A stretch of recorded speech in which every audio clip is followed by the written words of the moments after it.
श्री स्वामी समर्थ. नमस्कार मित्रांनो, तुमचं स्वागत आहे आपल्या श्री स्वामी समर्थ या यूट्यूब चॅनलवरती.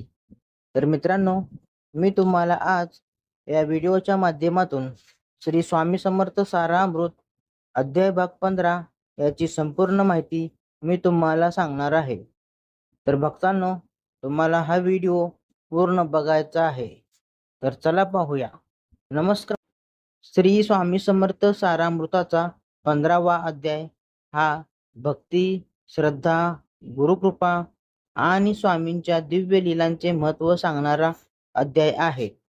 या अध्यायात स्वामी समर्थ आपल्या भक्तांचे संकटापासून रक्षण कसे करतात, यांच्या अढळ श्रद्धेची परीक्षा कशी घेतात आणि योग्य वेळेची कृपा वर्षाव कसा करतात, त्यांचे सुंदर वर्णन आढळते.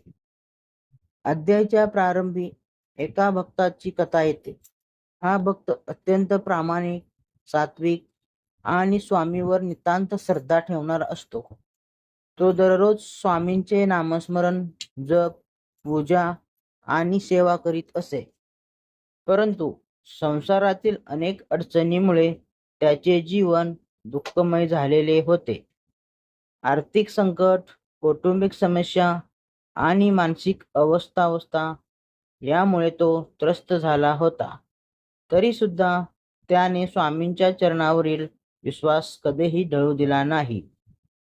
स्वामी समर्थ नेहमी सांगत की भिवू नकोस, मी तुझ्या पाठीशी आहे. या वचनाचा अनुभव या भक्ताला अनेक वेळा येतो. एकदा त्याच्यावर मोठे संकट येते. सर्व मार्ग बंद झाल्यासारखे वाटू लागते. नातेवाईक आणि मित्र सुद्धा त्याची साथ सोडतात. परंतु अशा वेळी तो पूर्ण मनाने स्वामींचे स्मरण करतो. स्वामींच्या कृपेने अचानक परिस्थिती बदलते आणि त्याच्या समस्येचे निराकरण होते. या अध्यायातून हे स्पष्ट होते की खरा भक्त संकटातही देवाचा विसर पडू देत नाही. अनेक लोक सुखात देवाची आठवण ठेवतात, पण दुःखात श्रद्धा कमी होते. मात्र स्वामींचा खरा भक्त सुख आणि दुःख दोन्ही अवस्थेत गुरूंचे स्मरण करतो. अशा भक्तांवर स्वामी समर्थ विशेष कृपा करतात. अध्यायात आणखी एका प्रसंगाचे वर्णन देखील केले गेलेले आहे. या व्यक्तीला आपल्या बुद्धीचा आणि संपत्तीचा फार गर्व असतो. तो संत महात्म्यावर विश्वास ठेवत नाही. स्वामी समर्थाविषयी त्यांच्या मनात संशय येत असतो.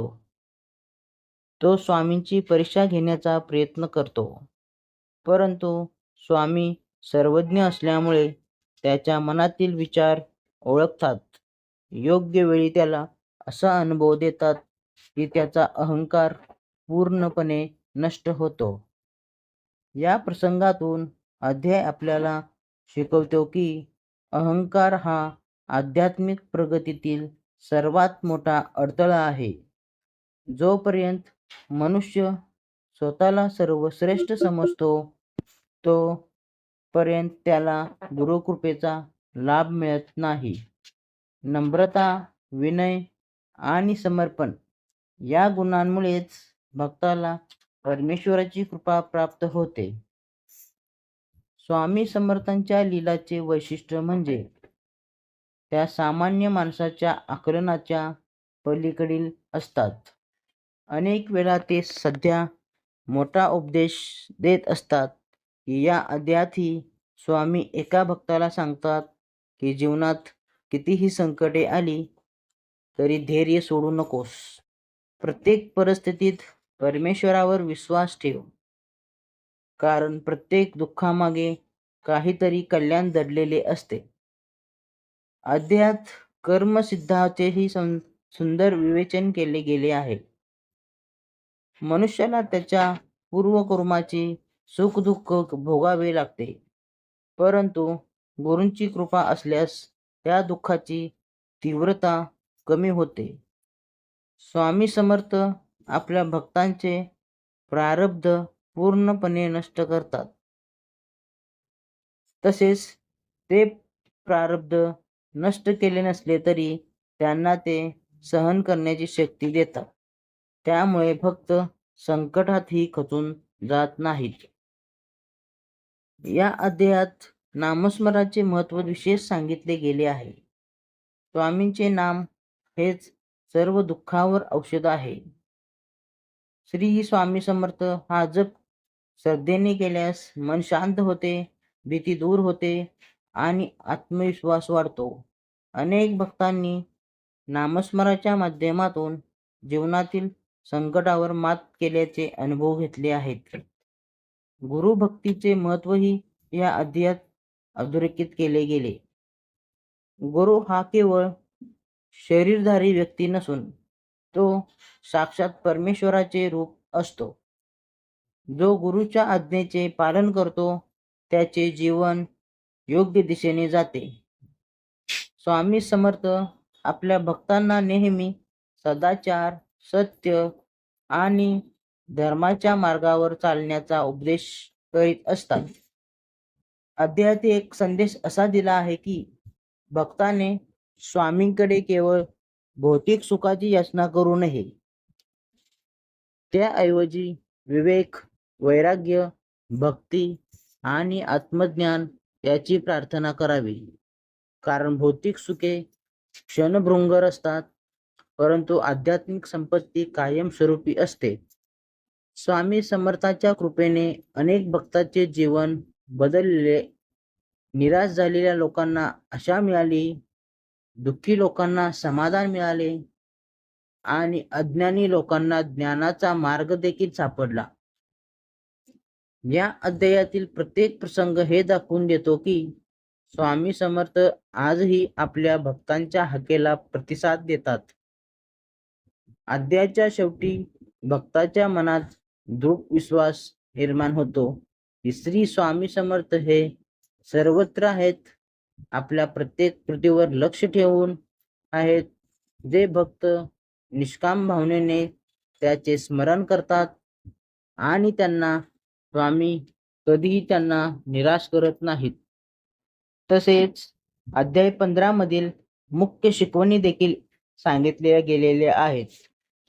त्यामधील एक, गुरुवरील अढळ श्रद्धा सर्व संकटावर मात करण्याची शक्ती देते.